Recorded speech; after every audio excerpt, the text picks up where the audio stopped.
we record in case somebody has to miss a session, but also if you want to go back and rewatch some of it. And of course, these get uploaded to the learning management system, and you're able, well, probably about 24 hours after the actual session, they get uploaded. We've got, and then, yeah, you can watch them again if you want and see anything you missed. A couple of things that Max said to just pop in associated with things that came up last session. A couple of really, what I would say, funny photos, but sad funny in that sense of how are we doing this? You know, it's interesting. This is not the first one of these I've seen where we have the large sign and it really gets put in there. It's a challenge. It's a challenge because they want that sign to be visible for traffic and nice and big, so it needs multiple supports. But we can do better than this. I really highly doubt anybody would be accepting of a pole in a road car lane with a little bit of line marking to differentiate it like this. So yes, we can do much better than this. And interesting sort of a little shared path facilities. Again, another funny photo. It doesn't quite make our network safer with this sort of stuff, but a couple just to show you there.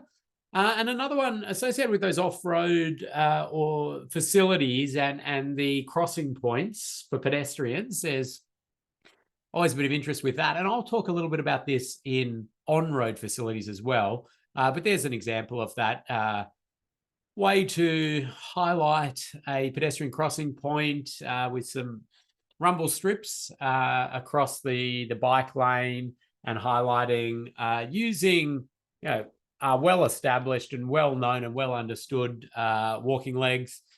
So that can provide a decent facility. You can certainly do raised crossings on bike lanes as well.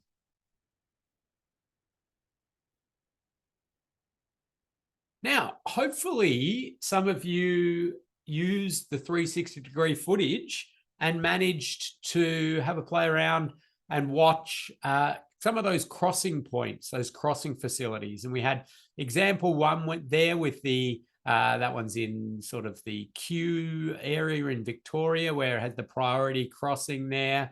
And this one, also in Victoria, had the crossing through here. I think there might be a poll to see who liked which one better. Let's see if we can pop that poll up. Don't worry if it doesn't pop up on your screen. Some firewalls like to block a poll occasionally. Which example shows best practice for shared path crossings? Let's get some votes in on that. We won't give you too long on this, just to make sure you're here and with us. Good.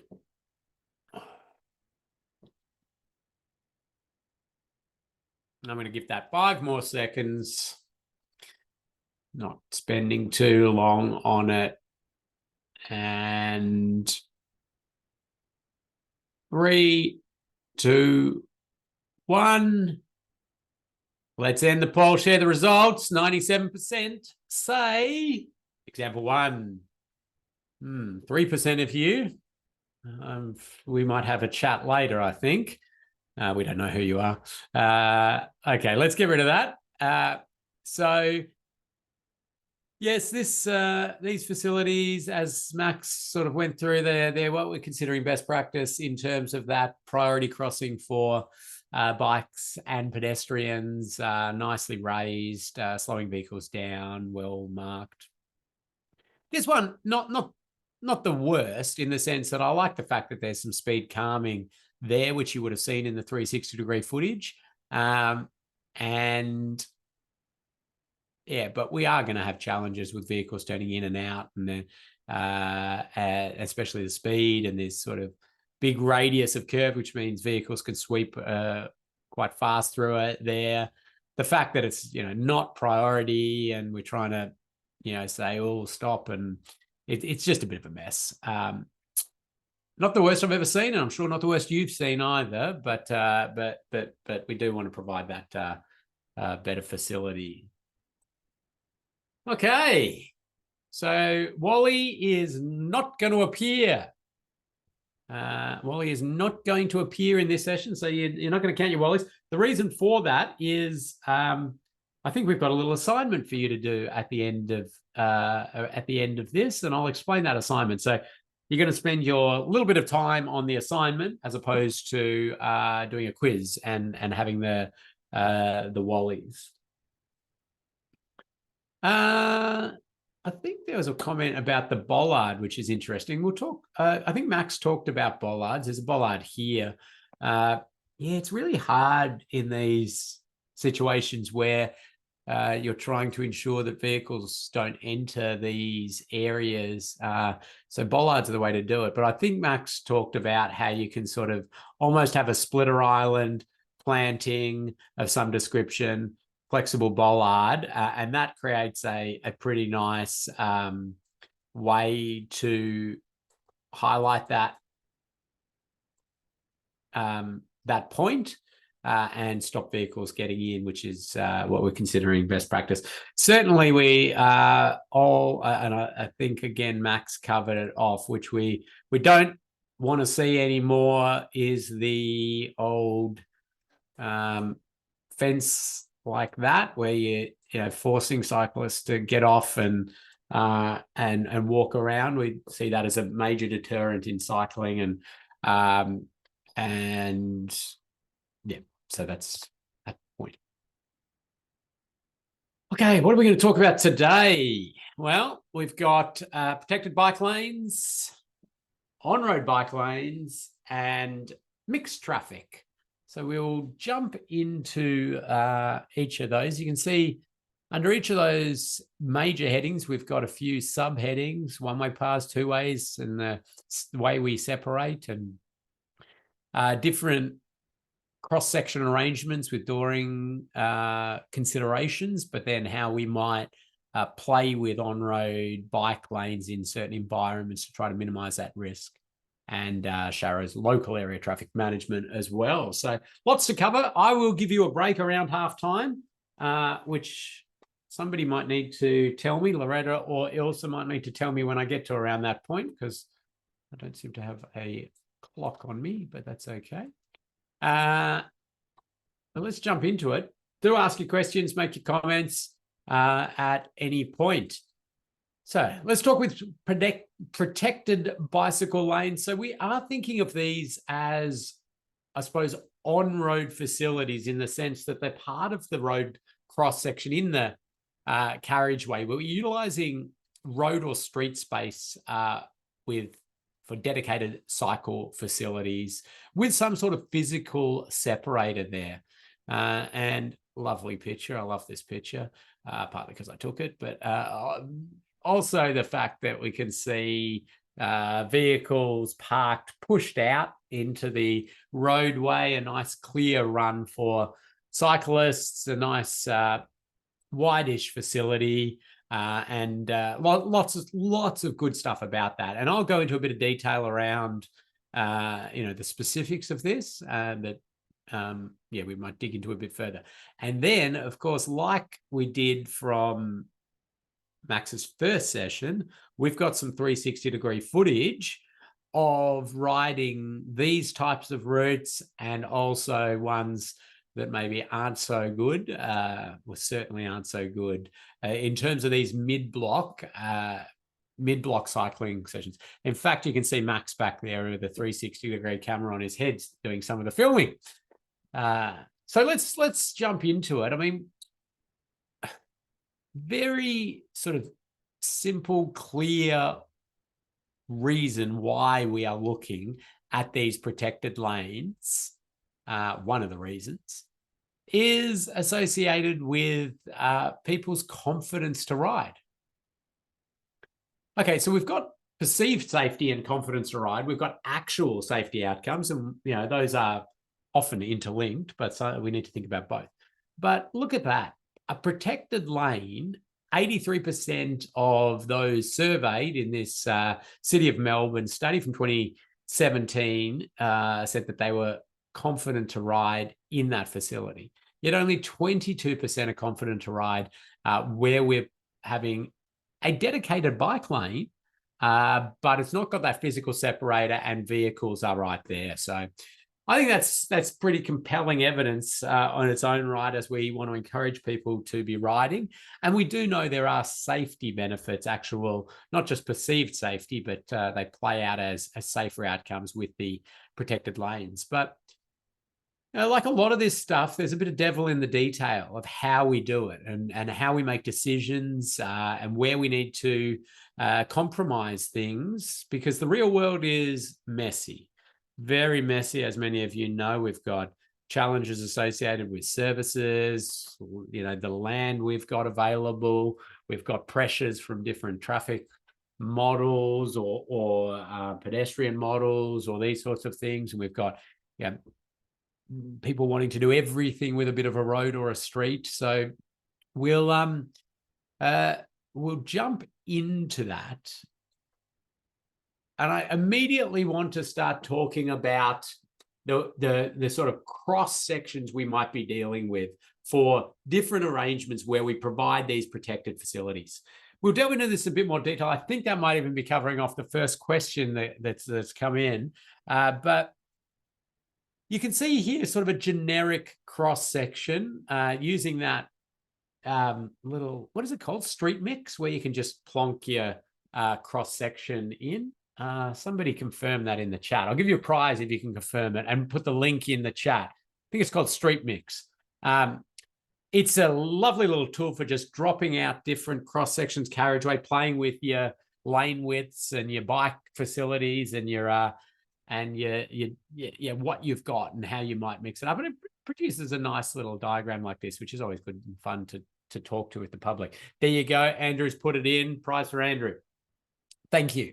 Okay, so you can see there, this is what we call the one-way separated facility, where we've got bikes going that way, bikes going that way, and the parking pushed out, and you've got your traffic lights. Now, okay, we are going to talk about playing with these different widths where we don't quite have all of this space, but it gives you a nice sort of starting point if you could.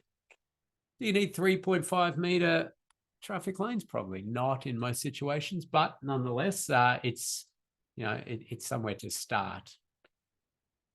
And there's a picture of a one-way path, as we saw before. In fact, that's the same street. That's Wellington Street down there in Collingwood in Victoria. And we'll talk a little bit more about that later. The other one we're talking about are these bi-directional.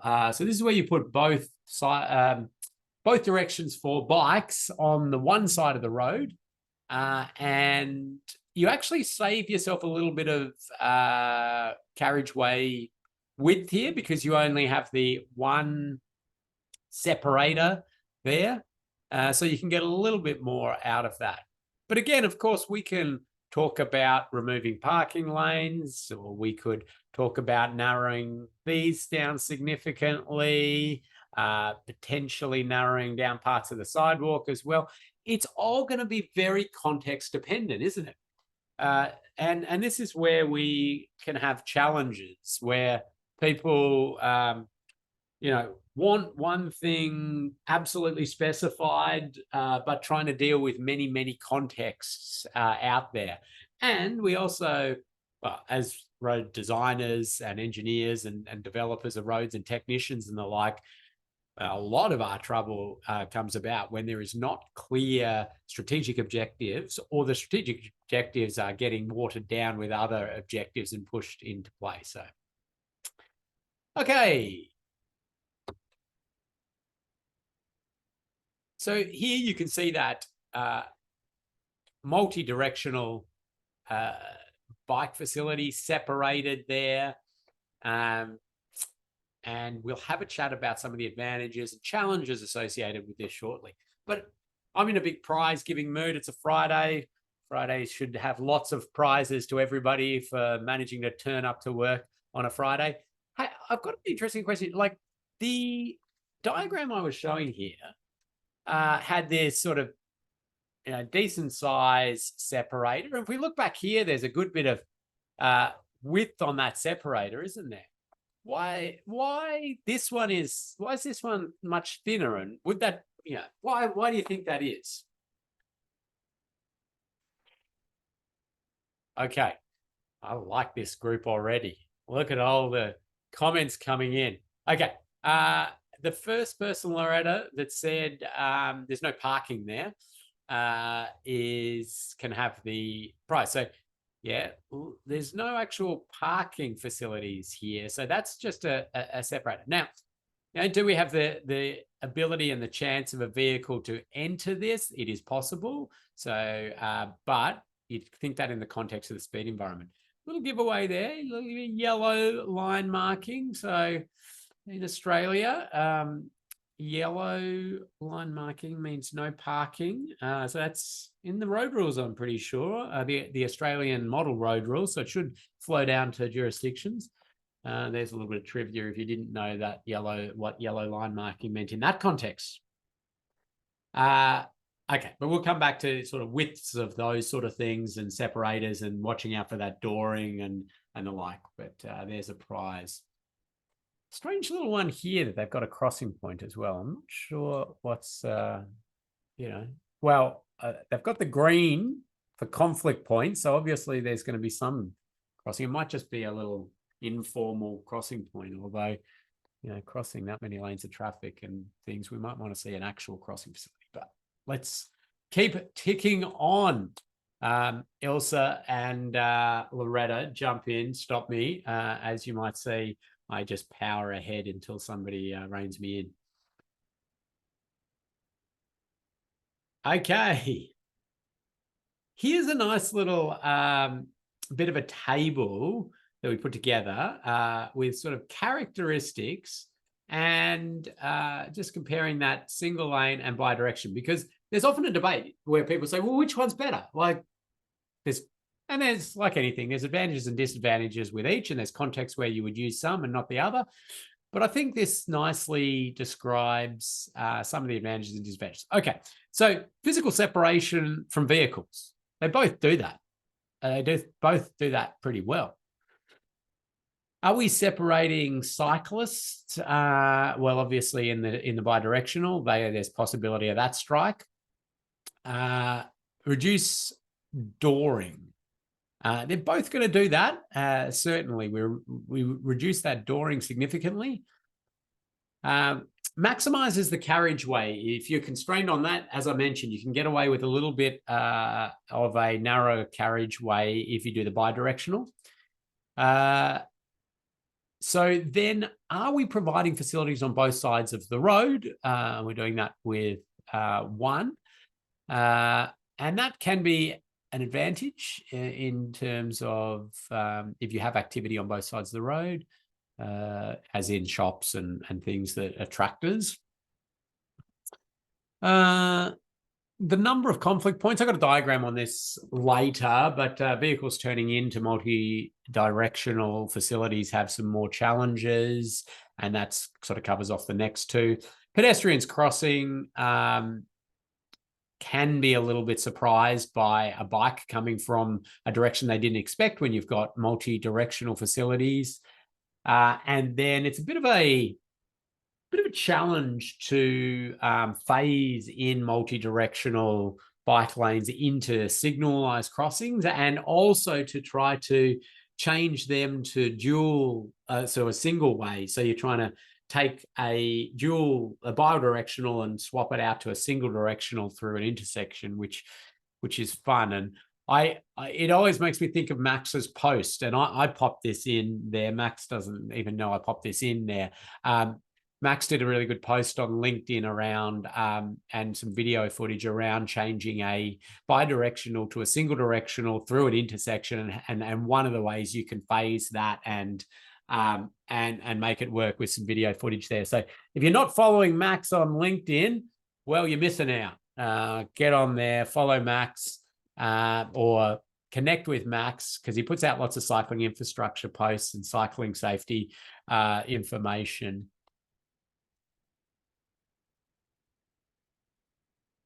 So let's hone in on the bi-directional and some of the challenges that we have. There's a bit of some snips from the NACTO guide, the National Association of City Transportation Officials, which is a US one. So this has been flipped at least to make it so we can get our head around it.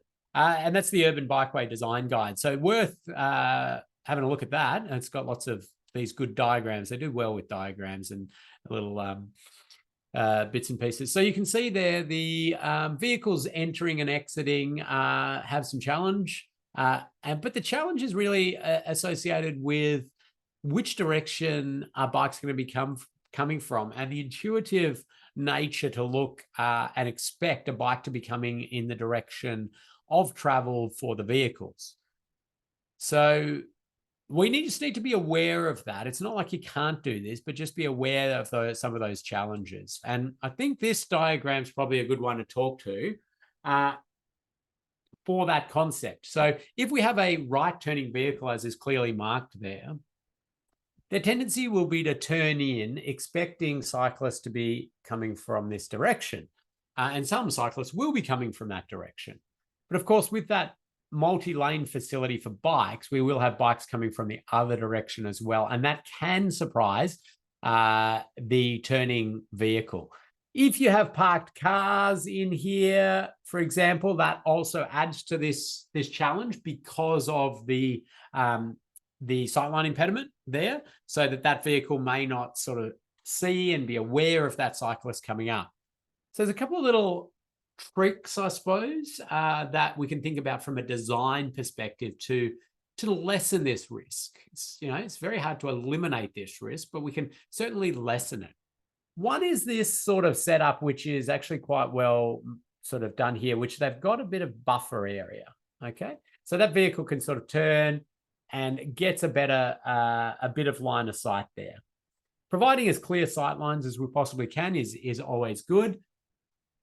I know the challenges of eliminating parking and removing parking and requirements for parking. I live in the real world too, so sometimes you're just really constrained on that. But a big one I always advocate for is to use a different color here. What am I going to use? I'm going to use a nice purple for this. Make this area hard to drive over. By that, I mean cobblestone, blue stones, or even a raised something there. Because if we can significantly slow this vehicle at this point, it gives the riders opportunity to see a vehicle's coming. It gives the driver, they're going slower and they've got more chance to see out of their periphery that cyclists are coming. So that's one. The marking you do at this point, so it's a good point to have bike and arrows in each direction. Again, another little clue to the driver. Hey, there could be a bike coming from the other direction. We'd probably mark that green, that area as well, because green is for conflict points between cyclists and vehicles, and it's there so vehicle drivers are aware, hey, a bike could be coming at this point. Let's highlight it. So I'll talk a little bit more about some other uses of green markings a little bit later. So there are a couple of little features that can assist. If you've got comments and you've got other ways you think and things that could help, chuck them into the chat and be happy to do that.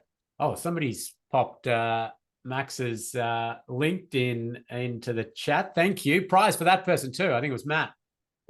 Or did Matt get the other prize for popping a link in? Matt can have a prize anyway.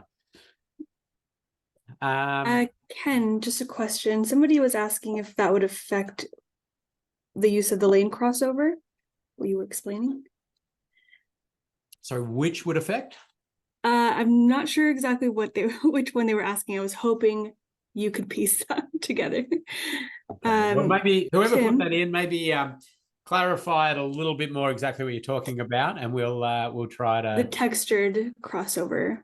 If the green textured pavement would affect the use of the lane crossover. Okay, so I wouldn't make this part green. Oh, I've got to change color now, don't I? So I'd make this part green.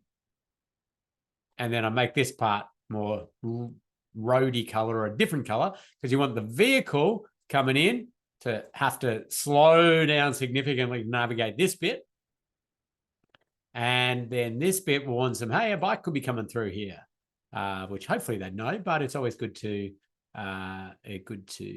clarify that. Yeah, you might, like, if it's multi-directional, as in out and in, you might put a center line down that as well to add to it. But I mean, I like a threshold treatment, a textured raised threshold treatment. Pretty much always, it's always going to be good to slow this vehicle down.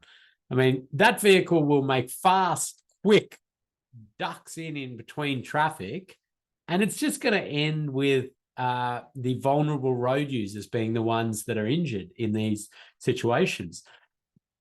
So if that vehicle is contemplating their quick run through, but they realize they have to navigate over this, they don't make that move. So we know there's some pretty good evidence around the safety benefits of raised thresholds in general. Side road entries where you've got footpaths and pedestrians crossing, but similar principles apply where we've got cyclists as well.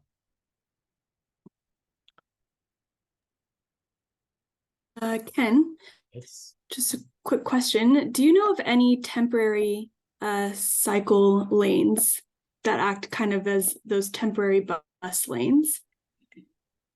Temporary cycle lane? Cycle lanes.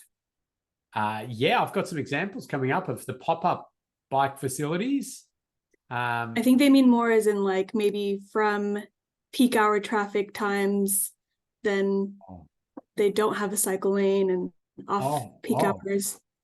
Wow. Okay. No, I don't know of any that sort of appear as in physical separation during certain times of the day. I would probably, personally, I would say, hey, it's pretty important to have a physically separated lane during peak hour. In fact, it almost might be more important. So we wouldn't want to be removing it just to try and pump more cars through during a certain time of day. But that's an interesting idea. Yeah, see if anybody else in the group knows of any that sort of appear, because I know you can certainly use those big machines to move your central barrier system around. And they do that on bridges often, especially in the US, where they change the direction for lanes. But anyway, okay, so the single lane facilities and the separators there, you basically want to make them a door width is what we're trying to make them. Make sure that when that door flings open, that it's not going to enter the cycle lane if there is parking next to that area. So these ones look pretty good. I'll give you some dimensions on this sort of stuff a little bit later, and a diagram, so you've got that there. There comes some interesting, I suppose, what am I going to say, practical challenges associated with the introduction of these, where you had this as parking here before, and then you pumped your bikes through next to the doors and between speeding traffic and car doors. Not a fun place to be, as many of you would know. So then we've pushed the parking out here, and we're running the bikes now down here. What are some of the challenges? Just pop these in the chat. Some of the challenges from a practical, once we've built this, operating it, what are some of the challenging things that you can think of? Okay. Oh, yeah, I love this group. This is excellent. Okay, I'm going to just read through a few of these as they've come up here, and I'm going to give out some prizes. So get your prize-giving pen ready, Loretta. Here we go. Matt's getting a prize. Unloading of goods. Yeah, so we do see that a lot where they're unloading the drinks and the things for the shops just here, and they're plonking them in the lane, and where do I put them, and how do I put my little trolley and all those sort of things. There's the possibility for still dooring and car doors opening in these areas. So let's give Rajeth a prize. DDA compliance, Megan, what good one. Very good. We've got to think about that. So there's a prize for Megan as well. And we saw quite a few others coming up with that. They just weren't as quick as Megan. And what else have we got? Okay, Aaron can have a prize for cleaning. So when we get leaf litter and debris and things in there, you have to often have a dedicated machine to get in there to do your sweeping. So that's right. Okay, Sharon gets a prize for pedestrians and thinking about how pedestrians now cross and trip hazards and how do we deal with this in-between bit as they go in and out of their cars. We're going to have extra pedestrian cyclist conflict points added there. I'm scrolling down madly as I see. David, I think, was the first one to say drainage. David gets a prize. David Lavin, that is. So yeah, drainage can be an issue. We're obviously putting curbing in, and you can see here some little gaps. That's for our water to get through. That's why they would be there. Whoa. That's got to be a record for number of awesome answers. Oh, okay. Now, Loretta, sorry to do this to you. I've seen waste collection down in there, and I'm not sure if it was the first person to say either waste collection or bins or the like, but the first person who said something along those lines can have a prize also. Yeah, because especially with your green wheelie bins and those sort of things, well, where do you put it now? You used to, it's sometimes hard. Do you put it out on here? People sometimes plonk them in the middle there. It's all sorts of chaos. But I'll show you some ones where these sort of things have been considered and thought about, and I'm going to cover off most of those issues. Amit can have a prize for thinking about the fact that we've potentially put cyclists closer to fixed hazards in the roadside as well. So that's good. And people were coming in just after that. Okay. That was awesome. Thank you, everybody, for the interaction. Yeah. Let's keep going. And we'll look at some more of these and we'll look at some details around it. Okay, so one thing I did want to talk about was the actual curbing that is used. So we have barrier curbing, we have semi-mountable curbing, we have mountable curbing. Barrier curb basically is that, and semi-mountable has that sort of, and mountable is pretty mountable as it's as in the way it's said. But we know that cyclists hitting barrier curbing, for example, that's easily destables the rider. The more mountable it is, the better. In case the rider has drifted into that, they get a little redirection and recover rather than that coming off. So the ideal is to have a mountable or semi-mountable curbing on your bike side, but put barrier curbing on the parking side to stop vehicles sort of entry into that. That's what we like to see.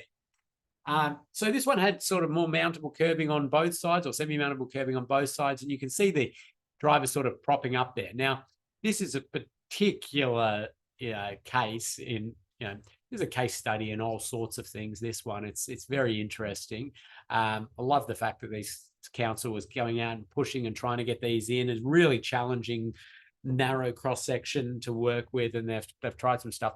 But you see, immediately given the opportunity, they jump up on there. If that was barrier curb, hey, some of them might still do it. I can't lie there, but less of them would. It's pretty narrow facility as well, and it brings up, I might as well talk about it while I'm here. Okay, measuring from here to sort of here, or here to here, and I consider that the traveling lane. I know cyclists are not going to be traveling in the gutter there. And there's another picture of that. And of course, some drivers will park in these lanes. Now, This one, I think, same road, same example. I'm pretty sure that this is an intentional, like, I was going to use some expletives there, an intentional comment to the designers that they don't approve of their new facility. Now, okay, I think we can. There's lots of ways to deal with this. I mean, we've got stakeholder consultation and all these sorts of things, but you can configure a few bits and pieces to minimize people driving into wide separated bike facilities. And again, like, bollards are a possibility, but you want to use flexible bollards and advanced flexible bollards and really warn cyclists of this approaching thing, which is there to stop vehicles getting in this area or parking in this area or driving in this area. Yeah, so we'll keep ticking on. Why hide his number plate? Yeah, good. Well, we'll have an angry mob of designers and engineers bashing down his door, saying. Anyway, so let's go back to this one. The width of this is challenging for a rider. We rode it many times. You're getting really constrained in there. It is possible, and it's a safer facility, but it's just something for us to have a think about. Now, here's a snip of the VicRoads guidance on treating car dooring, talking about some of that DDA requirements and how we think about providing facilities for those needing extra assistance getting out of their vehicle and the like. So this is a nice setup, and you're going to want to position these in any facility that you're providing, because there's not that ability to immediately step out to curbside or get into the, put the wheelchair out on curbside. So we sometimes need to provide these specific facilities. And we can provide those pedestrian crossing facilities, and good practice is to mark it like a pedestrian zebra crossing, or pedestrian crossing as we officially call them, but you could do raised ones, wombat crossings. Anybody notice anything interesting though about this one? So down there next to Flagstaff Gardens. Yes, I think William was onto that with DDA missing, no curb ramp. So we'll give William and Dominic prizes on that. Matt's got a good point. So it is about getting to the bus stop, this one. But yeah, we don't have any curb ramps or any of the DDA. So yeah, interesting one there. I like their little rumble strips on the approach, adding and just a little more highlight to riders. There's a little zoom in of that. Okay, here we go. Here's out of the TMR, selection and design of cycle tracks. Another good document. TMR does some pretty great guidance documents. They really work on those supplements to the Austroads guides, or their specific areas they want to provide that extra guidance. Lots of the jurisdictions do it. Just Queensland seems to do a lot more of them. And anyway, but I digress. So here you can see some of those sort of spike down physical separators. Again, narrower in these sections due to that fact that these are not parking facilities on this side of the road. And this is really pretty fantastic in the sense of we have a separated facility now for bikes going both directions. There's a lot less access points along this side, so we don't have a lot of that conflict of vehicles entering and exiting. It's going to be a great separated facility. Is it absolutely perfect? Could a vehicle out of control enter this? Yes. Right. But the bulk of vehicles just drifting a little bit, texting, half asleep, whatever it is that they're drifting out of their lane, they will be woken, and they'll likely not enter that lane. So we've got some wonderful advantage from that perspective.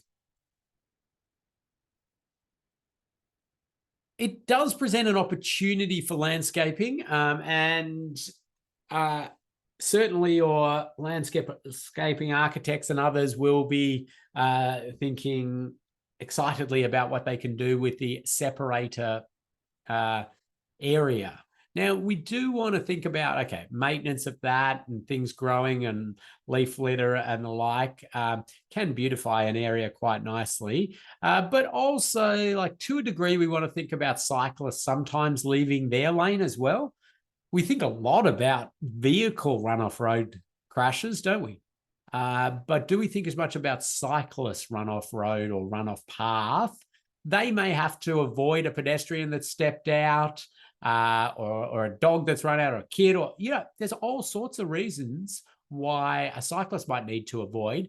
And, hitting a bit of a separator, a gap, catching a pedal, or the like can make the rider come off. So if we can provide those more consistent facilities, it can be really advantageous. And again, we've got, there's lots of different examples out there. Where's this one from? Who knows what city that is? There's a few cities around the world with their little buildings like that. It is Auckland. Well done, Tim. Tim was first. Yeah, Sydney's got one as well of those things, and Toronto's got one. And but yes, no, that's Auckland, that one. And you can see more the sort of pop-up style facility where they've got their planter boxes being placed in, and some spike down separator and some markings. I mean, I love that sort of feel of let's activate this and make it a great place to ride and provide that separated facility. So that's good. And then you can see, though, they're not permanent facilities, and they get moved around. And then this one, they've sort of lost some of their stones and their things, and no doubt the vandalism or hooliganism or whatever we want to call it happens. There's lots of pubs and bars around here. I'm sure things happen. So the more permanent we make it. But in terms of that, activate, show the community the world's not going to end if we make this a cycle facility, show how wonderful it actually is to provide that, and people want to get out there and ride. I think these are great, and then you can come back later and make them permanent when the world does not end.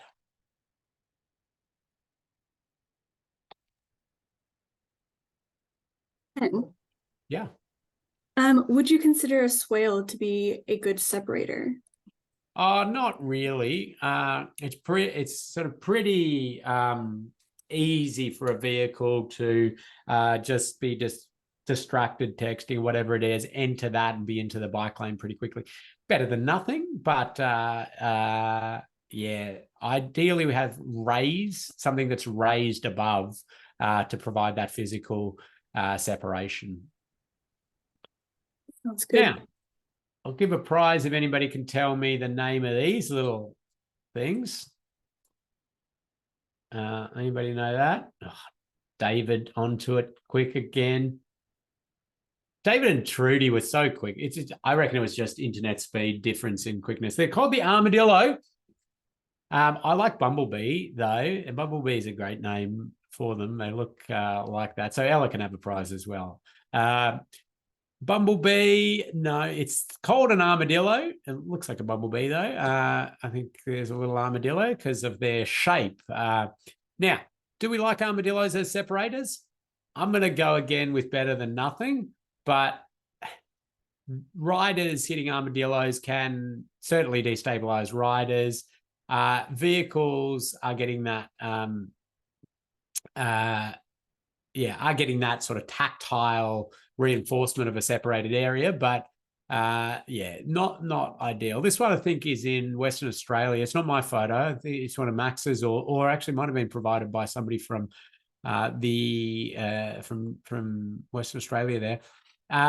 Is it trying to help out with that left turn entering into the bike lane at that challenging spot? I think they have removed these, though, and certainly those are starting to blend into the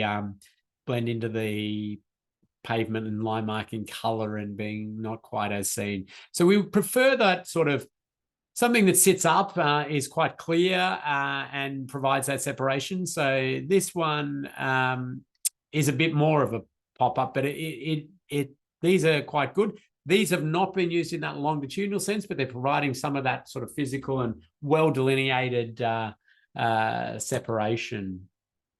And again, you can see here the pop-up bike lanes on Heidelberg Road here, where we've got the separators. It's not, they're not absolutely continuous, but they provide that nice, clear delineation to a rider that is not an area. If a driver was to drift out of this, they would hit the audio tactile edge line. Love this, and love the fact that it's being used in these environments. You get some immediate responses from people, oh, you can't possibly do that anywhere near residence or anything like that. Yeah, I think we can, and we do. And in these lower speed environments, I think they play a different role to the traditional 100, 110 kilometer per hour audio tactile, which has a higher, noise factor outside. And that's where those 200 meter radius of residence and exclusion of any audio tactile edge line comes from. So, is it applicable to apply? Well, you get some pretty wonderful reduction in vehicles entering into these lanes and less maintenance on any protected facilities you have that sit up like these bollards. Now,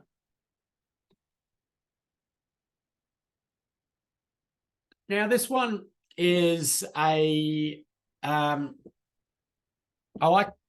always liked this facility on Albert Street because it was sort of the first one that really pushed car parking out and ran the bikes curbside. However, the dooring offset here is quite narrow, really, in terms of you do get doors open into the bike lane. I like the use of flexible bollards here, so in case cyclists drift out onto that. But yeah, if we could have got a bit more width, that would have been better. A bit more an audio tactile line there again, which is pretty good, pretty good outcome. Okay. Well, I'm nearly at a point where I'm ready to let you all go and quickly refill your coffee and have a stretch. While you do that, I'm going to let you ponder and look at this little picture I've got there. And there I am looking all confused. Okay. What are some of the things that you're not too happy about in this photo? So pop them into the chat as you take a break. So I'm going to give you 4 minutes and you can have a stretch, fill up your coffee or whatever, and pop a few things in there that you are concerned with about the facilities here. Back in 3 minutes, 49 seconds now.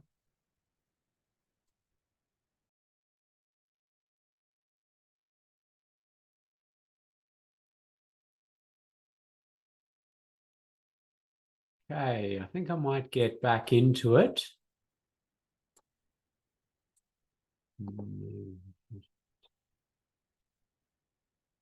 Okay, well, awesome. Lots and lots of comments came in. Thank you. So immediately people concerned with dooring, and well done. We are absolutely concerned with doors opening, and yes, you can see how close that cycle lane is to the doors. So lots of talk there. So I do have some dimensions of separated facilities, marked facilities coming up, Matt. So hopefully that'll give you the dimensions you're seeking there. And if not, we can you can just email through and we'll give you some more. But yeah. So Zoe gets a prize, pedestrians on the bike lane. So there's some spotting. That's looking in scrutiny at this photo. Doring.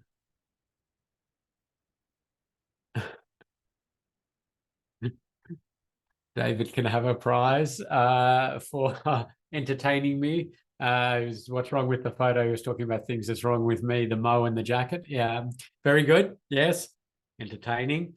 Glenn, even looking in closer detail. That's a skateboarder using the bike lane. So that's a good one.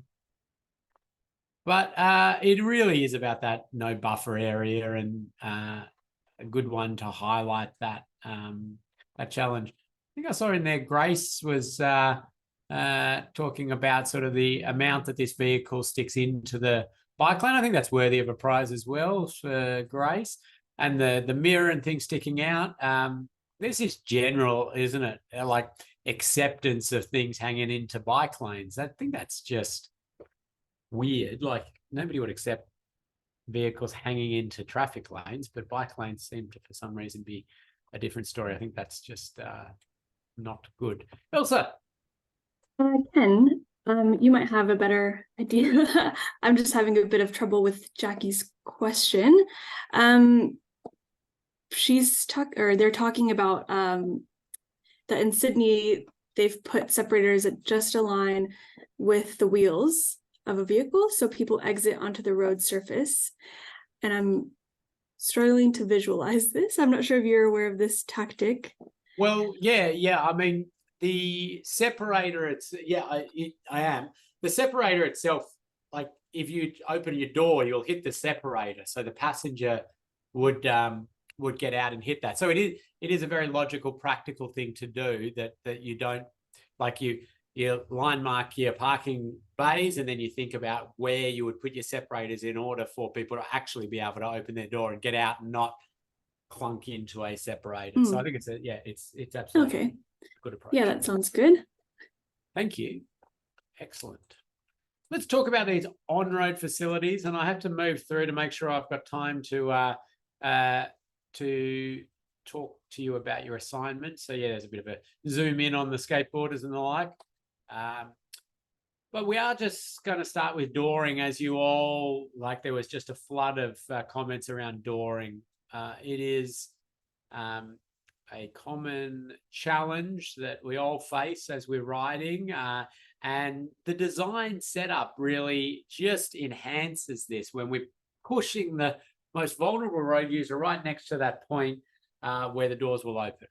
I was out doing a cycling audit with Max, and he had the 360-degree camera on, and I was just riding behind him and happily riding along. And as usual, you always got to be aware and looking. Many of you do it. You're looking at the vehicles, and whether you can see a head in there. You're always ready for that, and it's commonplace. But when we delve into the death and serious injury associated with cyclists and car doors, we actually find that the death and serious injury is predominantly occurring in the secondary crash impact. Now, does this actually make a difference from us designing? We know it's bad, we don't want it, but it's decent to know the fact that things fallen off my desk. It's good to know this a little bit, but the initial strike of the door when it happens, that is not a good thing, but it's usually survivable. It's where the rider is then flung into live traffic lanes where we see the deaths around Australia and New Zealand that have occurred. Here's a little demonstration of what we're talking about in that secondary impact. So you see there the door opening, and you can see how close that rider comes to being, well, essentially run over. I'll play it again. It's pretty amazing footage, really, isn't it? And thankfully that was missed. But horrifically, sometimes it's not. So it's so important that we try to separate these modes. So some data out of the guidance on treating bicycle car dooring collisions from VicRoads, the bulk driver side. I think that's kind of obvious, but it's also important. Well, I'm going to jump past that because that's influenced by where your lanes were and your parking was compared to your cycling facilities. So we can think about lots of ways to eliminate the car dooring or certainly lessen the risk of it. This is a neat little diagram, again, out of that VicRoads document, which talks about sort of road use classifications and then some treatments available from our off-road paths, separated facilities, relocating car parking, relocating cyclists under certain circumstances. And the reason I think this is important is, as I talked about it before, context is everything. We need to understand the context. We need to understand the strategic objectives of a piece of road or a street, and then we need to play that out accordingly. The biggest challenges and problems we find is where we're trying to do everything with every bit of road. And if we bring things back to our strategic objectives, our documented strategies, our agreements, most of them end up having far, far, far better facilities for people walking and cycling because they align with so many objectives.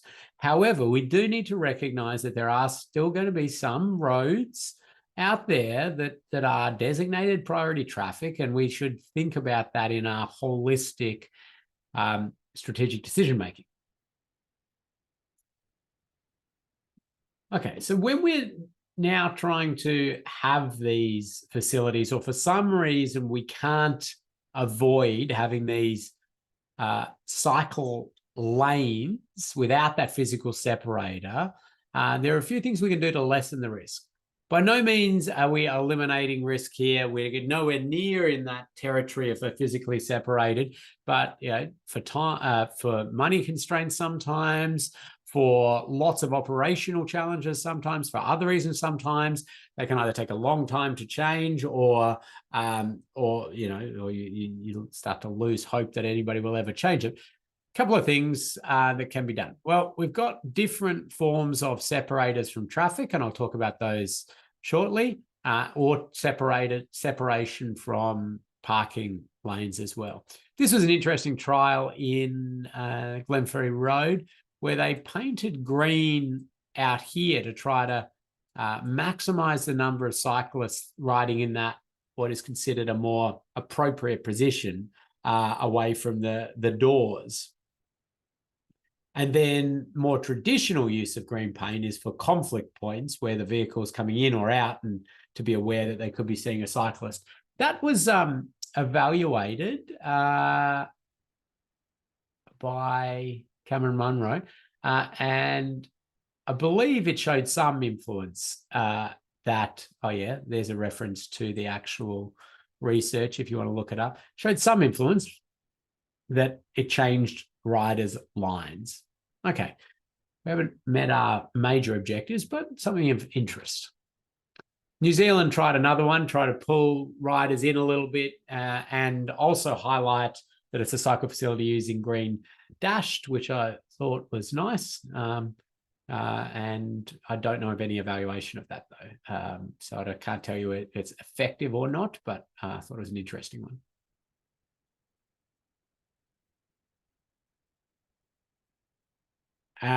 Okay, so you can do these sort of painted separators. Why would we do painted as opposed to physical separation? Well, the reason, there's a number of reasons, but one is that you've still got the parking curbside. So vehicles need to get in and out of that, that parking area. And then a lot of people quickly put it in there. It's cheaper. It's cheaper. Give us a couple of prizes to our people who said cheaper, because yes, that's often driving a lot of things, and to maintain some maintenance access. And so there's a number of reasons why these play out. We would like to see that physically separated, but this provides us an interesting option, either in the interim or to try to cater for some of these routes. So we're providing a bit of buffer space between the door, and we're also providing some buffer space between the passing vehicles.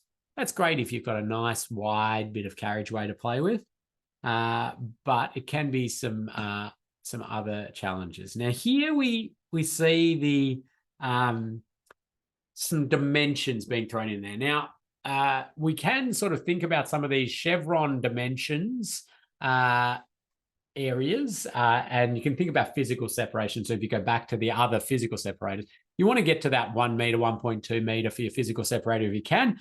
I think it's like the 95th percentile car door is covered by 1.2 meters. So you, if you're able to get to that, you're good. Or is it 1 meter? I better double check that. But some guidance here. Now, what can I show you here? Acceptable traffic lane widths, we're down 2.5, 2.7. So you can certainly narrow things down there in terms of the traffic lane. And part of the reason for this is because that is not a physical impediment. If that was a physical separator, you get into some challenges at your 2.5 and your 2.7 due to some of those larger vehicles that might have to use the road occasionally. So essentially a checking vehicle if you're in a design sense. So cars might be the ones that are usually going through there, and that's fine, but occasionally you don't. But if you've got this painted bit, they might hang a little bit onto the painted bit. So we're able to really narrow down car lanes. That's going to have benefits all around. You add this buffer and it pushes people out. Parking bays down 2.2. I always like to keep them as absolutely narrow as possible. Even if we've got space, keep them narrow, because keep the width down, because the tighter they are, the closer people park to the curb. So you're guaranteeing your space. Now, if you don't have this space, the decision becomes, well, do I provide a little bit of buffer on the parking side, or do I provide some buffer on the vehicle side? And really, there is no absolute definition of when you do that or not. Some guidance, some thinking comes around, what is the occupation of these parking spots? Are they quick turnover parking, lots of doors opening and closing in and out? Or are they more longer term parking where it might be residents parking there, or they've got long parking hours, which then means that there's not going to be as much dooring. Now, you're playing, with risk here, and there's no defined answer. You've got to decide that on the context. But you can start to then have a look at some of these dimensions and facilities, parking bay widths at, again, we've got that 2.2. You can start to think about down, 0.6, 0.8 for these separators where you're getting constrained in. We still want our bike lane widths at the 1.5 to 1.8, and we've got different carriageway widths, which will depend a little bit on what you've got going on here for parking, but also this one, we don't really have a buffer between the bike lane, so we don't want those larger vehicles encroaching on that. So we're trying to provide a little bit more. Now, I see we've got lots of chat going on around very specifics of dimensions and different jurisdictions doing slightly different things. I'm sort of talking generically here. Please pop in your local jurisdictional specifics if you know them, so other people can see that. We're generally all in the same ballpark.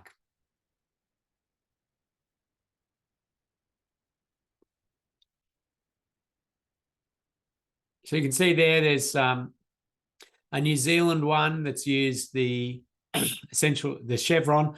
What do we call it? A chevron. It's probably not a chevron, isn't it? A chevron is actually like that. But anyway, don't worry about that. People call it a chevron. Or against the traffic, or buffering from the traffic lane rather than the parking and the dooring risk, because that was determined more of the risk in this situation with the longer term car parking spots. And there's another example there of that, where it's been altered for the fact that this is more residential parking the longer term. So the challenges associated with drivers encroaching into the bike lane were seen as more.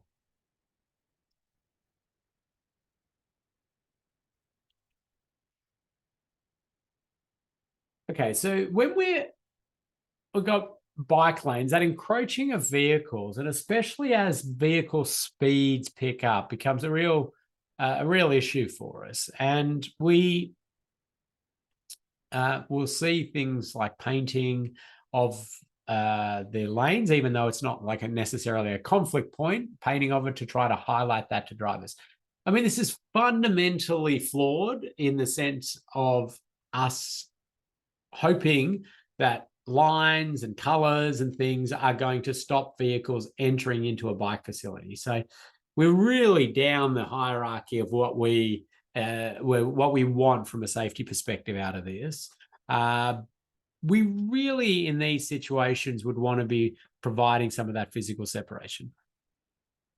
This is actually not a driveway. It goes into it, nothing. So it kind of makes sense. But that physical separation, especially in an area like that, going around a curve and a reasonably high-speed road, and the merge point there. So there's lots of reasons why it's not going to be a great spot for a bike rider in the bike lane, because others will encroach on that area for many, many reasons. This other thing that always makes my skin crawl, in a sense, in the Austroads guides, I mean, I know why it's there, but it's the wide curbside bike lane. And they'll talk about even just an unmarked wide curbside bike lane is a bike facility. And I know why it's there, but if we've got these high-speed roads, we want to be aspiring to fully separated facilities. If it's that much of a traffic priority route for speed and the like, we have to be investing in that wide, separated facility for bike riders. These sort of provide, they provide very, very minimal, if any, protection for a cyclist. I mean, they don't provide protection, warning of a cyclist, and a little bit more space curbside. But we are really struggling there if we think that is a bike facility. To a degree, I mean, it's horrific that you paint it and people might actually get out there and ride in those those areas, which is highly, highly dangerous in terms of 80k roads, 70, 80k roads, even 100km/h roads occasionally, where they have that symbol marked.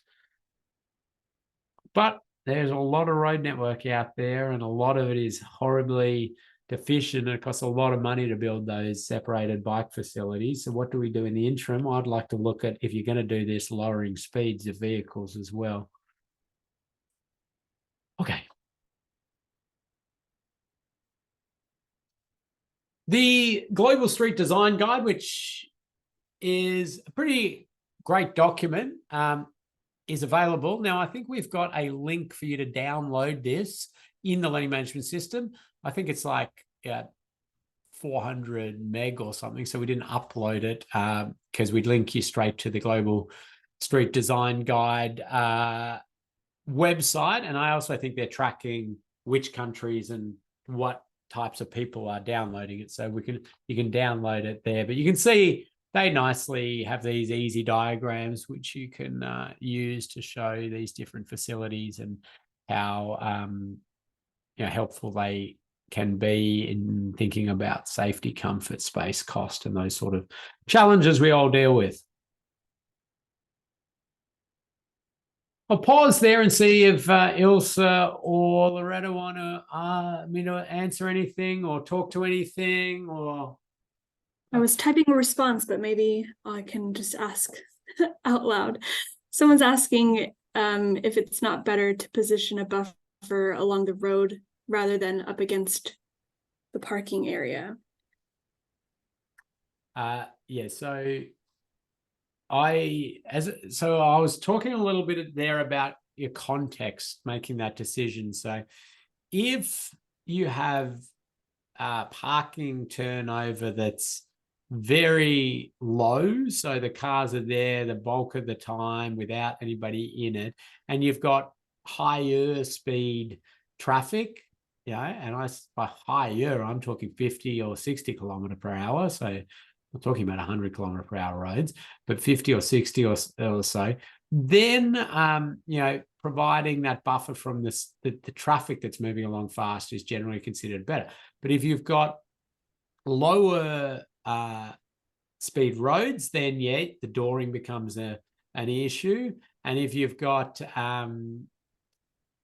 high parking turnover, so lots of doors opening and closing all the time, again, as I mentioned, it's not a good situation all around, and we're trying to balance out which risk for the context are we more willing to accept. Exactly word for word what I was typing, Ken. So thank you for that. Okay.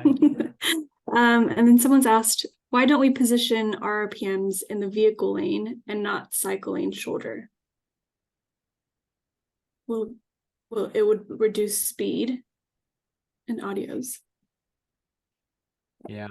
I mean, that's probably, I've never thought about that in that specific way. It was probably that inherent bias towards vehicle in a lot of the basis of road design and street design. It was all about vehicles and maximizing vehicle safety and comfort. So it should be looked at again, I think. Yeah. And yeah, it's a good question. There's probably also a little maintenance thing to talk about there. The more they get struck by a vehicle, they'll wear down and come off quicker than hit by a bike. But the bike is going to be destabilized by it. Although, actually, that bikes and RRPMs are a potential destabilizing. Okay. And I think it's just context always. And I think this is a common question we've been getting about if there's recommended speed limits for these types of cycleways, particularly with e-bikes using facilities. I have not come across speed limits for certain bike lanes. You can speed limit cycleways. There's speed limits in South Bank has a speed limit across the cycle way because there's so many pedestrians and the like. That gets enforced as well. And Max has got a photo of it. You might show that at some point. It's not often done. I think I'm not as concerned by this. I mean, the risks associated with vehicle speeds and vulnerable road users just like absolutely swamps anything associated with cycle speeds on cycleways. I mean, I would personally say that will become more of an issue on shared use paths. I said this last time. I think I've almost been ran over by a few e-bikes recently. People are going really fast on the upfield line. Yeah. No, it's interesting though that like that the response. So what I would be saying there is, why are we not making the upfield line wider, providing that a lot more space? It's a pretty narrow, constrained bit. Yes, I agree that we get some fast-moving cyclists through there, and it's a bit scary as a pedestrian. But yeah, I think it's that one is getting upgraded soon, hopefully. Yeah. But yes, and someone's asked about slope, how that affects widths and choice of bike lanes. So horizontal or I think like I'm assuming maybe in terms of if you have an on-road bike lane along kind of the curb and you have maybe drainage is quite steep towards the curb, if that I hopefully you want to be aware of it. I don't have specifics on that. I mean, in terms of like on a downhill or an uphill. Oh, they said up and down. Yes, sorry. Okay, It yeah. is up and down. In a downhill and uphill, yeah. There's guidance in Austroads, that commentary around this, which talks about the importance of that, providing bike facilities on the uphill due to the speed differential between the vehicles and the cyclists going slower. Yet where the downhill, there's just that more closer speed that the cyclists are able to get up to. So that's the commentary around that. So more importance there. But I do think the horizontal, the drainage and those things are something you need to think about in the details of your design. In fact, Ilse, weren't you looking a lot at designing those raised crossings and how they tie in, and slopes for bikes trying to cross those? Yes, we were looking at one like that. It was just looking at the slope towards the drainage and how much of a risk that is. But we kept the bike lane designated through that area, because it was still better to have a designated bike lane than to not have one. Yeah, it is something that people are talking about. Great. And for painted bike lane, would there be much benefit in moving the lane behind the parking? I guess it's putting the bike lane along the curb and then parking and then the road. Yeah. For just painted one. Yeah, that's good. Again, now we're moving to a separated facility essentially. The danger you have with that is well, two things. And there was an example in Albury of this, where if you just paint that as a line, then you've really trapped the cyclist into a door. Okay, so you can't just move it out 1.5 and draw a line there and put your parking out, because that door opens from the passenger side and the cyclist has nowhere to go.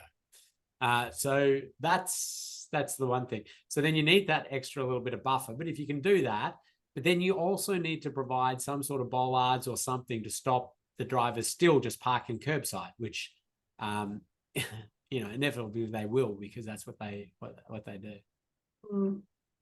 The Albury one, that was an interesting one. I'm always sympathetic to councils, because they're trying to do things, and it's always challenging scenarios. But that one's worth a Google and have a look at these narrow bike lanes, which were curbside and the vehicles sort of trapping the cyclists in. That cleared some questions out. Thanks, Ken. No worries. We're doing well here and we're ticking along nicely. So I might hopefully be able to give you enough time to get a start on your assignment. Here's a diagram that came out of the VicRoads document, and it's an adaptation of a diagram from the Netherlands. I personally like to have this down to 30 because of safe system sort of speeds, but the idea is that at lower speeds, we can have those sharing the road environments. As we go above that, say 30-ish kilometers per hour operating speeds, we've really got to provide those physically separated facilities, be that the parking or some sort of curbing to separate cyclists. Then when you get up to those higher speed environments, your 70s and 80s, fully separated off-road facilities are the go. Because the higher speed vehicle that drifts out of their lane, maybe overcorrects, if we've just got those curbings and things, and they're in those higher speed environments, they will enter the cycleways pretty quickly. Quick prize for the first person can name this thing. It is a Sharrow. I think that was, I'm not sure who was first. Sharrow is what you're looking for, Loretta. Find the person who did that. Oh, and somebody put in the link to the Albury ones, which I think was, that's a very good, I didn't know it was still on Street View there. So prize for that person. Who put that in? Darren, well done.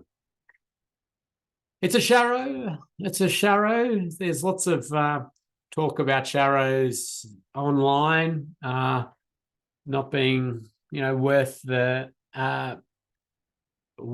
paper they're printed on. They're not printed on paper, the road that they're lined on. But I suppose in these very low speed environments, the idea is to try to show drivers this is an area for riders to share the road with drivers, and that they should be giving cyclists their own, time and space and sharing that road. So be courteous and the like. I think some of the negative commentary that came in was around sort of whacking this down on a higher speed road as some sort of attempt to improve cyclist safety, which you won't do in any higher speed environments. And it's a little bit of a only in these low speed environments, a little bit of an indication that cyclists could be around. But gee, we're not going to do a huge amount in terms of cyclist safety by placing these all over the place. Yeah, I would be liking to see them used in only these low speed environments, 30 kilometre per hour speed zones with traffic coming. So we're ensuring that vehicle speeds are nice and low. And there's a nice example there in Warrnambool, but we really do want to see slow speeds. But even with these, I mean, you're not going to send your kid out to just sort of claim the lane in that space over four-wheel drives and cars and things like that, are you? So we're really limiting who's going to get value out of the infrastructure to just very confident cyclists. There's one Max put in during he was out there studying the Portland one. I think that's from the Portland. Oh, maybe, yeah, it is Portland. A Sharrow flower, I think they call that one. Anyway, so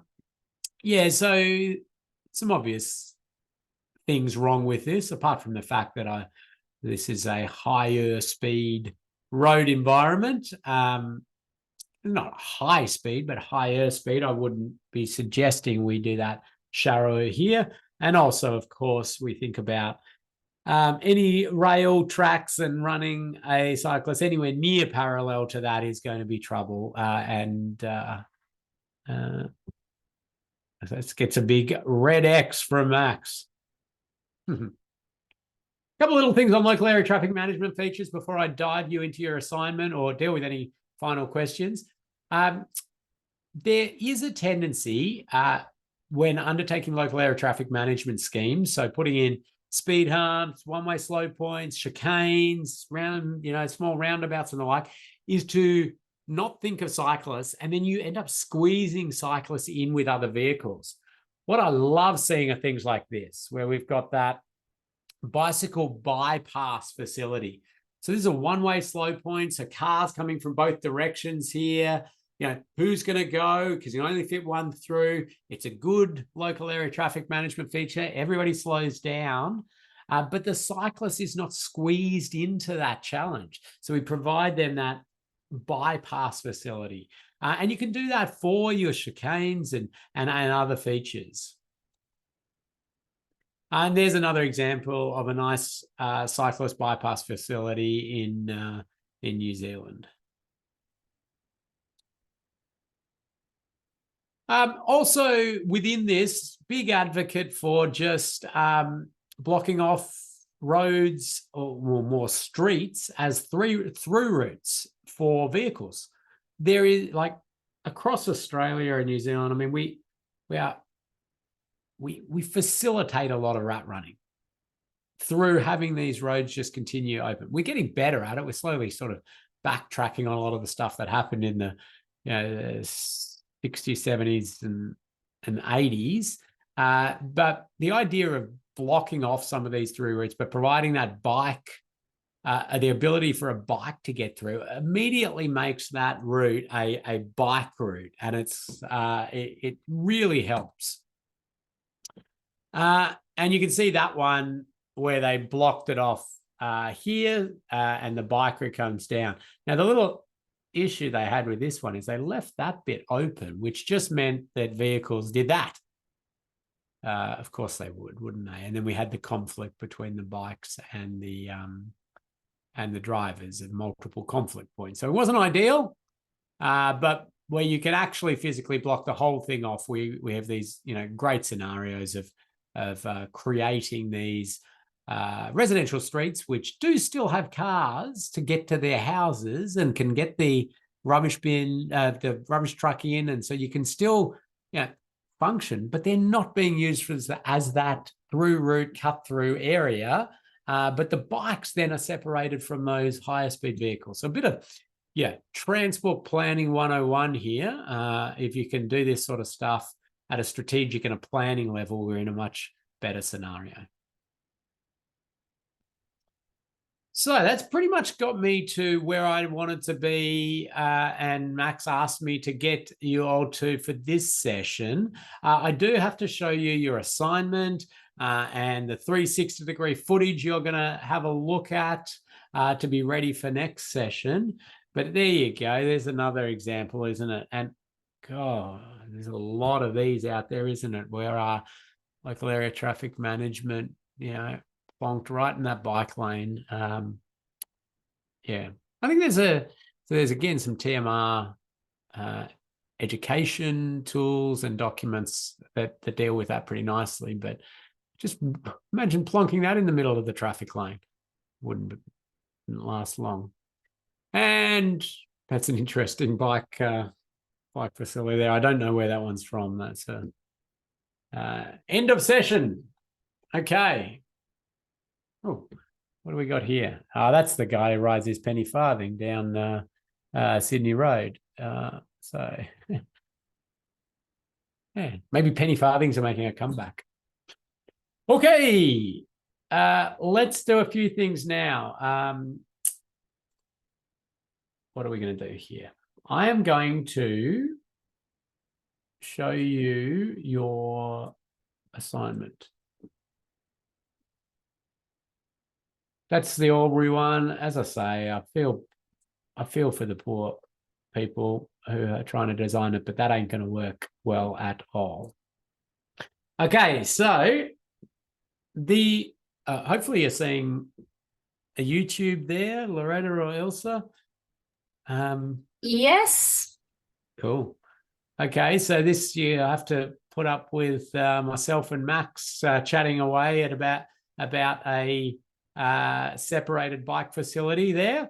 Now, a little pro tip here, if you haven't done it already, and Max probably took you through that. Your quality sits on auto. That means it'll jump around a bit. If you max out your quality there, you're going to get nice, clear vision the whole time. It might take a little bit of a second to buffer itself out, but that's much better for looking at stuff. Because you know how you sometimes get those blurry? Well, that's because it's sitting on auto and jumping around doing with what it wants. So you can see there, we've got some good, as I say, buffers. We've got Max and I chatting about these facilities. And then, as we always do, actually, if I go down here, we've got some footage of riding along the facility, some of the crossings. You can see vehicles, how they turn in and the like. So you might pick up some ideas there. And then some ones which are different environments and some of the challenges you might face in these other environments. So have a look at those. About 5 minutes of stuff in there, so not a lot to deal with and to look at, get a little feel for it. Max will probably ask you next session which you felt was better, what were some of the interesting features of those. But that's your little task. So if you go into the learning management system there, and we're in cycling infrastructure, sorry, I'm probably taking over your role here, Loretta, but I'm in here now anyway. You're doing perfectly. Thank you. So we're in module 2 on road cycling facilities. So you've got the presentation that I just presented there. If you want to look at anything, your recording will appear in here later. Let's have a look at module 1. and see. Look at that. Module 1 recording. So if you wanted to watch the recording, it will appear in that module maybe 24 hours later, or actually this one will probably be Monday once it's there. So that will appear, so you can watch this again if you want. You've got that link to the 360-degree footage that you're going to have a look at. And then, module 2 assignment. And you see you need to, anything that's got a little box there, you're going to need to do. So let's click on the module 2 assignment.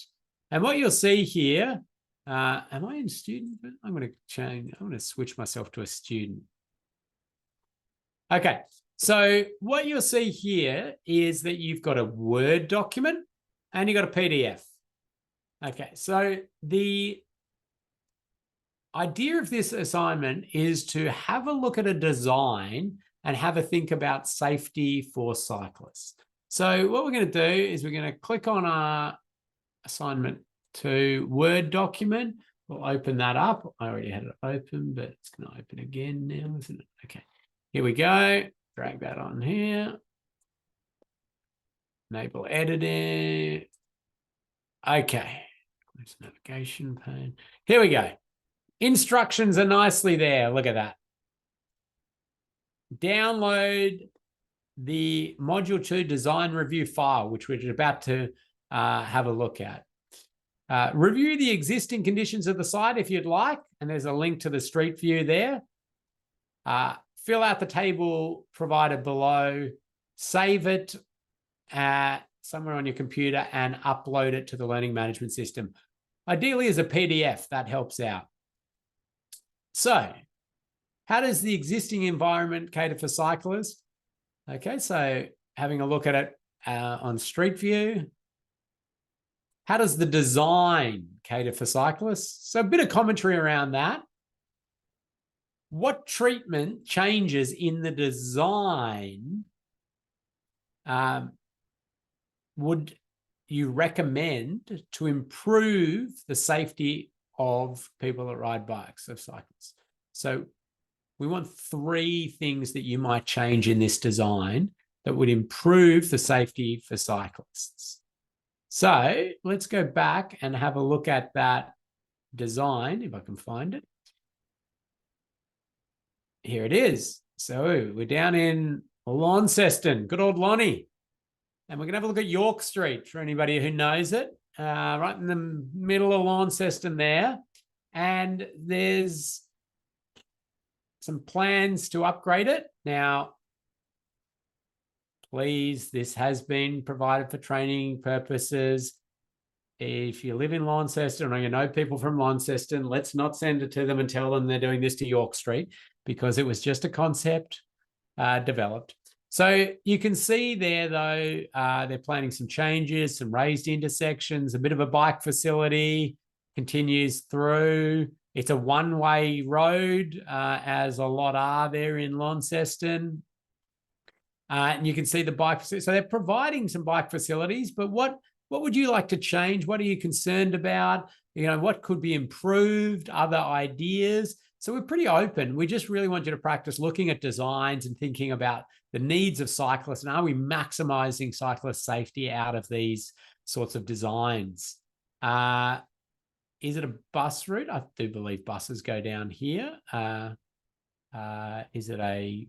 You can have a look on the street view and see if you can see bus stops and what the use is. You may have to make some assumptions as you tick along. But simply write that.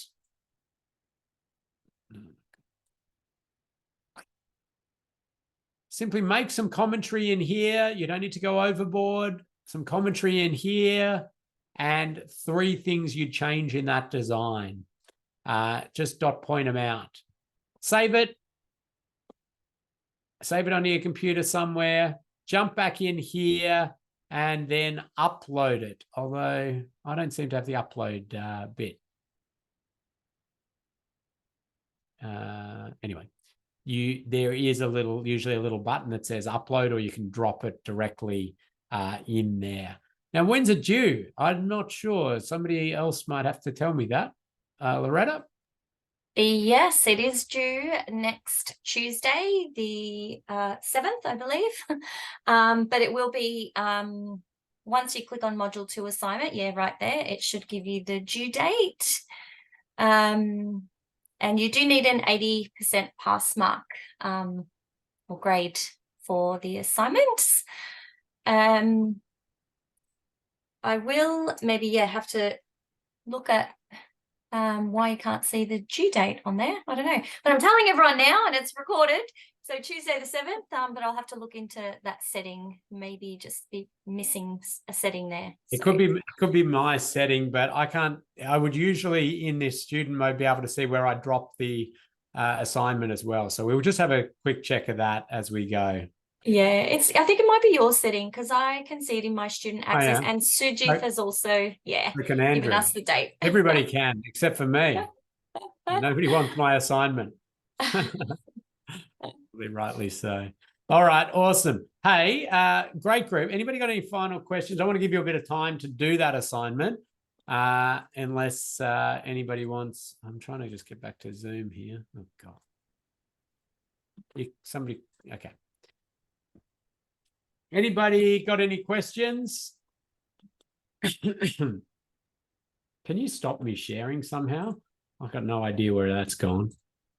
How about I'm just going to share my screen? Yeah, do that and then stop that. And that way everyone can see. I found you. That's good. And everyone can see exactly, the assignment details. So module 2, you'll be able to see the due date and you can add the submission here. So I'll just quickly show everyone, click on add. You would have saved your Word document and you can just drag and drop it in there, or you can upload the file and ensure you click save. But just on that, just quickly, it is due on the 7th, but, we are flexible. If you need more time, we understand things happen in life. Just let us know if you do need an extension. That's all from me there. Don't cancel your weekend plans, people. It shouldn't take that long to do this assignment, and we're not after massive amounts of information on that. Floating bus stops looked like it came in as a question there. Elsa, are you going to cover that? I don't have any examples off the top of my head. There's a couple of things I think are interesting. There's one down in Geelong. Is it a floating bus stop? Anyway, for those who don't know what a floating bus stop is, I'm just going to show you, just so people are all aware of what we're talking about.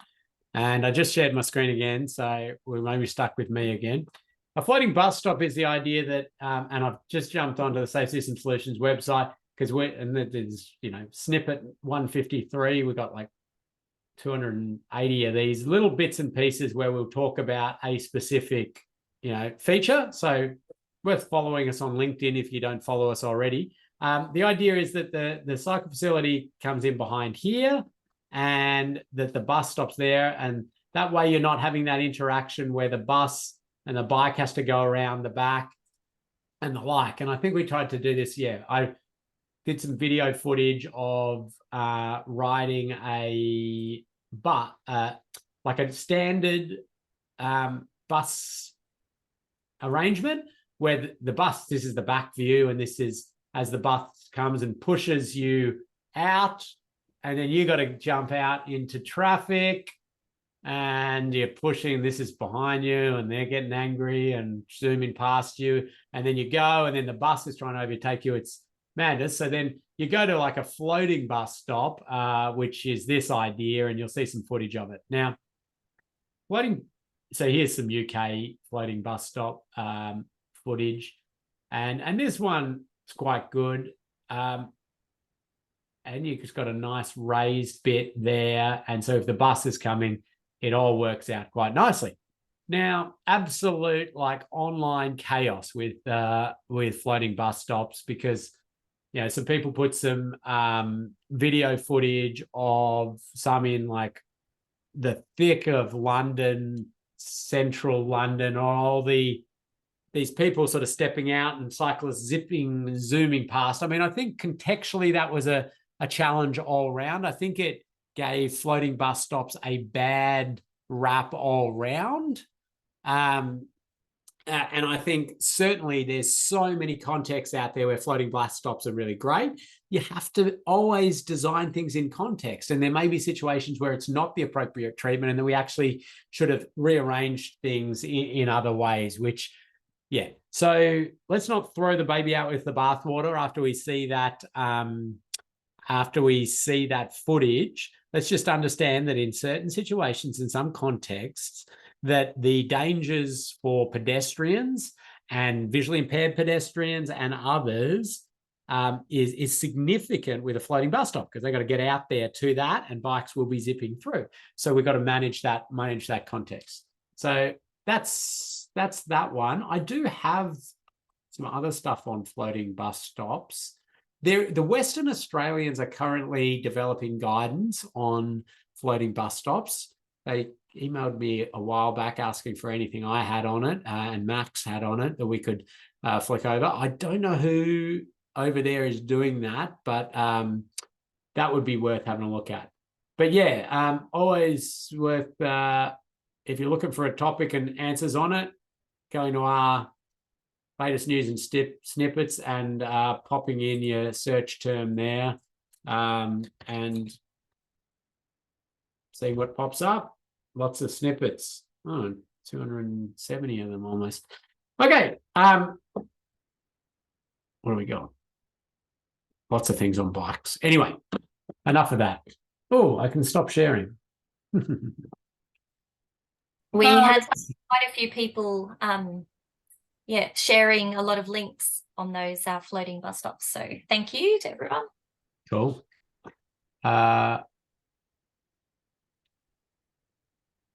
Any other questions or comments? I think we're pretty much at a good point where we can wind up. They've got an assignment to do, so use your 10 minutes wisely. Use your 10 minutes wisely and get a crack on that assignment. I reckon you can finish it in 10 minutes if you're quick. Quick download, quick jump on Street View, have a look. Maybe you need 15, but that's okay. Hey, thank you, Ilse, for moderating. Wonderful job as usual. That's all right. Dealt with some questions in the background. I saw Loretta. Wonderful job. You two can have tomorrow off for your wonderful work. Yes. Sounds good. And next Thank Tuesday. you.